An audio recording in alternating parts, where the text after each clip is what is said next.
And now we turn to our next special segment, a conversation with a leader whose role in shaping growth, reform, and investment has had a lasting impact on public life and economic development. Over several decades, he has built a reputation for pairing political longevity with a sharp focus on execution. He has consistently returned to one of the big ideas that governance must not merely manage the present, but actively build the future. As Chief Minister of Andhra Pradesh, he has long placed infrastructure, technology, investment, and execution at the center of public policy with a style of leadership that business has watched closely for years. It is our pleasure to invite none other than Shri N. Chandrababu Naidu to this stage. Thank you so much for being here, sir. Honor and a pleasure having you here. Thank you, sir. And he will be in conversation with Executive Editor of ET Politics, Pranab Dhal Samanta. Over to you, Pranab.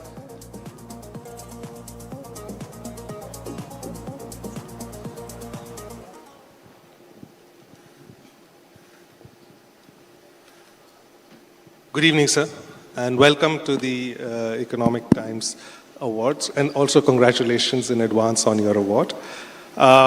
Very few would remember, and I don't know if Sir himself would, but when you came into politics, he brought something new. He brought a trend, which is, I will win elections on performance. No old equations here and there, but plain performance-based delivery, and that will win me elections. I think a lot of people have followed your model after that. And today, when we look at investments coming to Andhra Pradesh, one must say you've caused tremors, if not earthquakes, in other states. As you've pulled in Google, you've pulled in green steel into Andhra. So my question is, what makes Chandrababu Naidu tick for Andhra Pradesh, and what are you doing in terms of a vision so that these people are attracted to Andhra so soon, so fast? Thank you for your kind words. You are aware always, I want to do something bigger thing. I am fortunate I became CM after economic reforms. I was in politics for the last 4.5 decades. I have seen India pre-economic reforms and post-economic reforms. First time, 1995, I became Chief Minister. I prepared Vision 2020 for Andhra Pradesh. That is the achievement of Hyderabad today. That is the outcome. Now our Honorable Prime Minister is preparing Vikasit Bharat 2047. We are preparing now Vision 2047, that is Swarna Andhra Pradesh.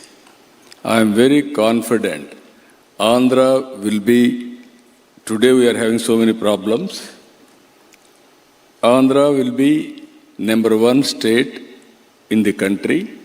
India will be #1. I am confident #1. We have to make it. That is possible only through Narendra Modi ji. This is going to happen.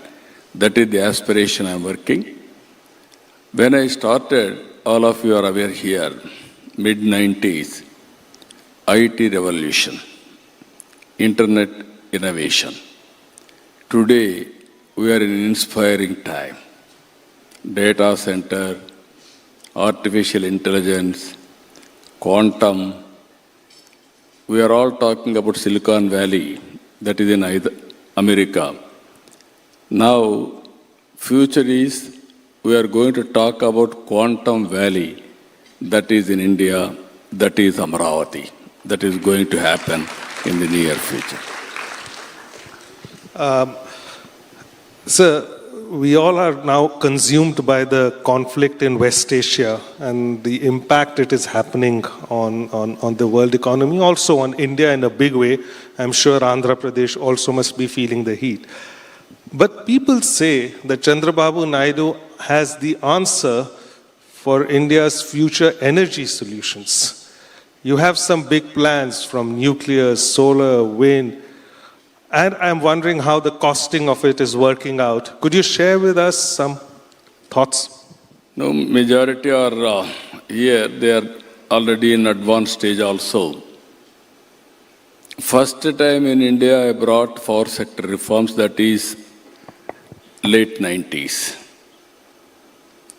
By 2004, I was able to achieve power surplus because of the reforms. And also regulatory commission, first of its kind, we set up at the time.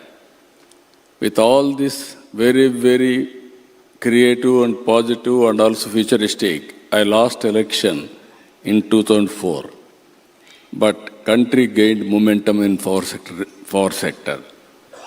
Again, 2014, we pushed about solar energy, all renewable energy.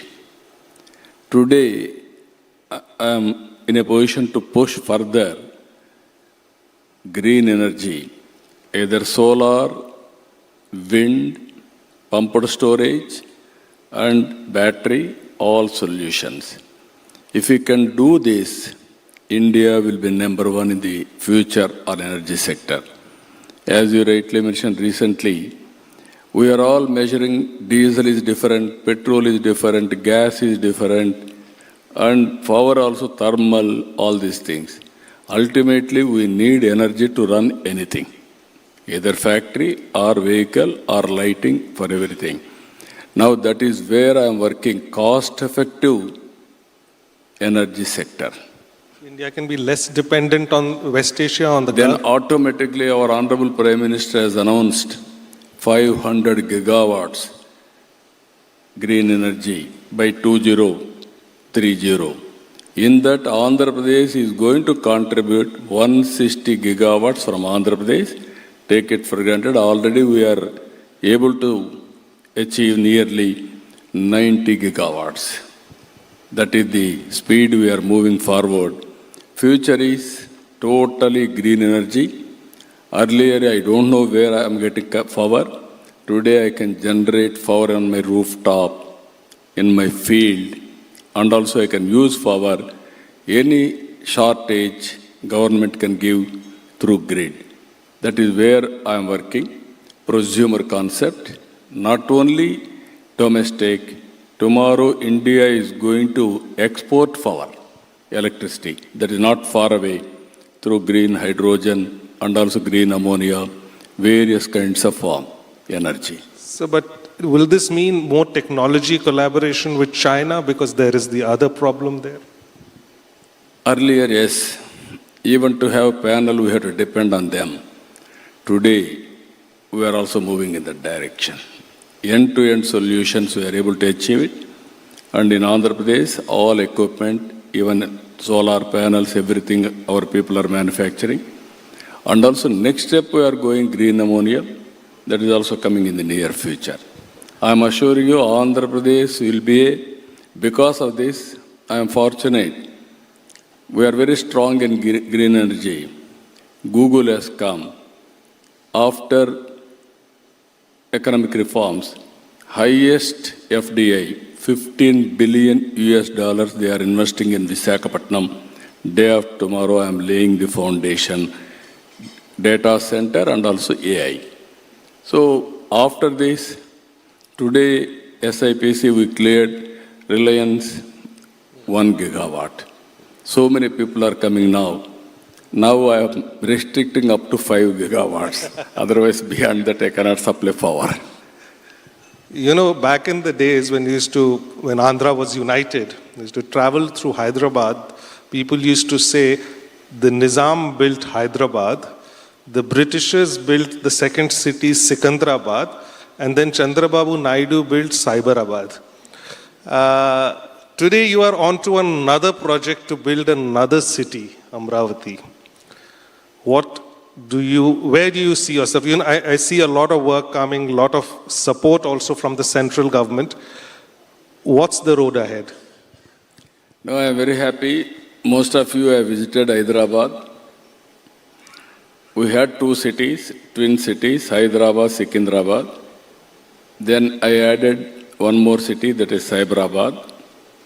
Today, after that, outer ring road 165 kilometers and best airport, and also we laid strong foundation for knowledge economy. Today I am proud to say Hyderabad is the best livable city, and Telangana is having highest per capita income. That is how we build that city. God has given me one more opportunity to build another city, that is Amaravati.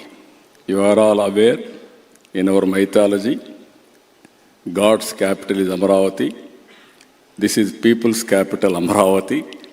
I am assuring you, anybody wanted to live more lifespan, come and settle in Amaravati. That is the future city, green and also blue and also total green energy and also net zero concept. That is how we are building. Hyderabad plus is Amaravati. Center is also cooperating.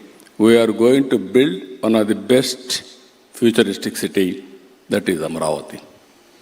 So while you talk about the performance and the way your delivery has actually resulted in votes, but you've also lost elections in the process. When you look at the freebies culture and what it has done to Andhra Pradesh economy, and you are now trying to fix it, do you still believe that somewhere, just along with performance, these freebies have become a necessary part of your fiscal condition? Always I am saying only one thing. One has to create wealth through reform. Then only we can give welfare. Without creating wealth, you cannot generate revenue, you cannot sustain the overall economy. This is where I am arguing. As you rightly mentioned, elections we are winning, but if you do properly, if you lose one election, again you will win subsequent election because of our credibility. Exactly, Andhra Pradesh, all of are here. Now, what type of society we wanted to see in future? Only billionaires, millionaires, or better living standards for everybody. That is where I am working now. P4, P3 is public-private partnership. I am adding one more P, public-private people's partnership. There is a CSR. We are having capacity also. Even I born in a small way. Even our Honorable Prime Minister is always saying, he born in a small way. But he has given direction for the nation. And also I can say proudly, right time, right leader, right place. That is Narendra Modi ji, best performer and also reformer for this great country. So what I am suggesting all of you, it is our responsibility to uplift society. Ultimately, we have to reduce the inequalities between haves and have-nots. Every family should have better living standards, but not only creating wealth, but at the same time, you have to bridge the gap. That is where P4, I made it MBK, Margadarshi Bangaru Kutumbam, 10-20, top 10%, bottom 20% we have to adopt, short term, medium term, long term. You have to invest some time, management techniques, everything. Ultimately, we have to build overall empowerment of that family. That is where we are working. So far, 1 lakh Margadarshis, 10 lakh Bangaru Kutumbams we adopted. This will be a game changer. It is going to help in a big way for society upliftment. So in that context, were you genuinely unhappy when the women's bill was defeated? And, but at the same time, we were quite confused because you supported the bill, but many other southern states, for the fear of delimitation, population issues, did not. How did you process the thought and the vote for your party? No, this is a very important issue. Gender equity and empowering women is very, very important. What government of India has done, right thing. Even around 2001, Vajpayee ji has brought Reorganization Act by keeping 1971 census. And also this is not the new approach. In 1996, first time Deve Gowda brought women reservations. At the time I was United Front convener. Congress party didn't support. After that, BJP, Vajpayee ji, NDA government, 3 times he brought it. He was unable to push it. 2010, UPA brought reform for the women reservations. BJP supported in Rajya Sabha. Now 2023, all parties supported unanimously women reservations. Today, why they are opposing, I am unable to understand. PM has announced, Amit Shah has announced very clearly, 50% enhancement of seats for every state, uniformly. Andhra Pradesh, I am having 25. 13 seats will increase. UP will have 80. 40 seats will enhance. Tamil Nadu is having 39. 20 seats will increase. What is the problem? I am unable to understand. Even South and North, uniformly, same proportion, it will increase seats. Now, men also will be very happy. Number of seats are increasing. Women are getting 33%. This is only the way, best solution for the nation to get women reservations. According to me, unnecessarily they are making this issue. Anyway, all women, here you are seeing, I am very happy. Most of them are women. I am proud. In politics, less women are participating even today. So it's an opportunity lost? It cannot be. If all women will decide, then 2/3 will come automatically in parliament. Those who are supporting for women, automatically bill will be passed. I am telling you. So you have had the opportunity to work with various governments. You worked with Vajpayee ji, you worked also with United Front, so many prime ministers. Prime ministers have looked up to you. And today you're working with Modi, you shower so much praise, but would you dare to compare what makes him different, or what is, if you were to compare your experiences with other prime ministers? I have seen so many prime ministers. I have seen industrialists also. Today you are giving award for me. Not today, long back they have given me same award, 25, 30 years back. Regularly I am going to Davos, not once. Even now I am going to Davos. This is where I wanted to meet investors, promote investment, encourage entrepreneurs, then only it is possible. Now earlier I have seen prime ministers, and also I have worked with presidents of India. Now I am seeing a prime minister. The present prime minister is very, very well versed with all developments. Technology is very strong. He is a strong reformer and also performer. Even earlier I used to claim I am doing better. Now I am openly saying our Prime Minister is better than me. He is always very, very progressive. He is bringing so many reforms in administration also. Everywhere there is one cabinet secretary nominated.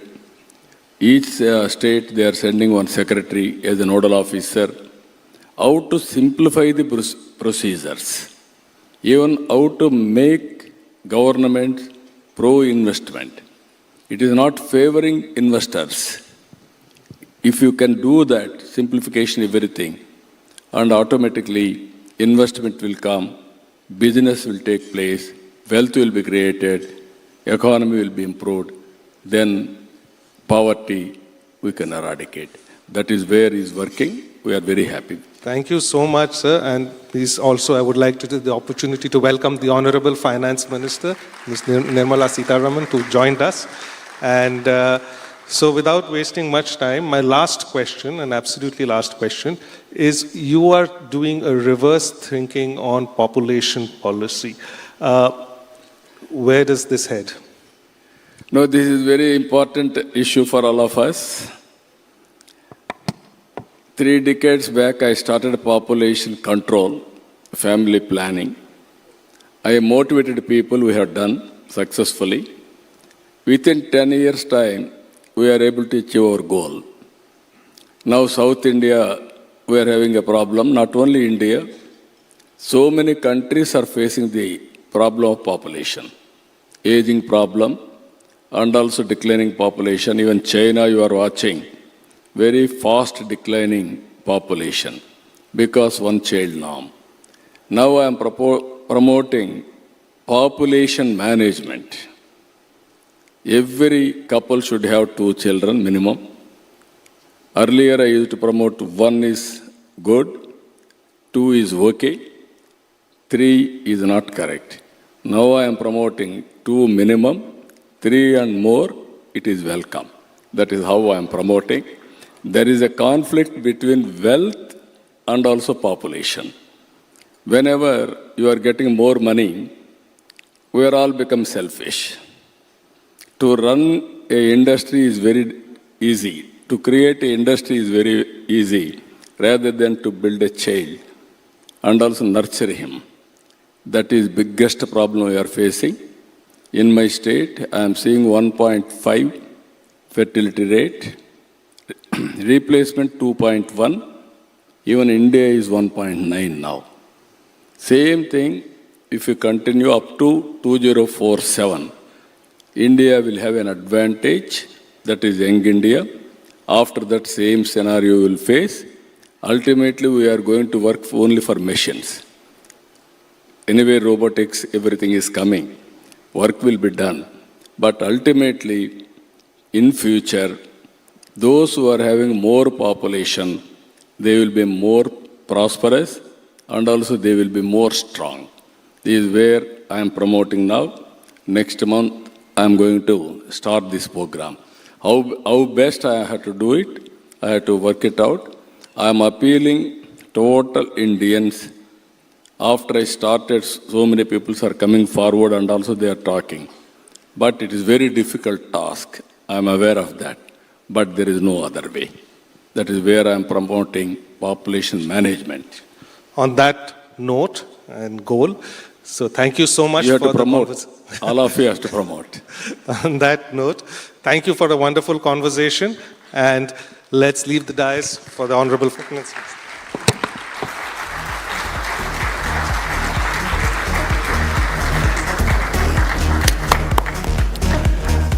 Thank you, sir.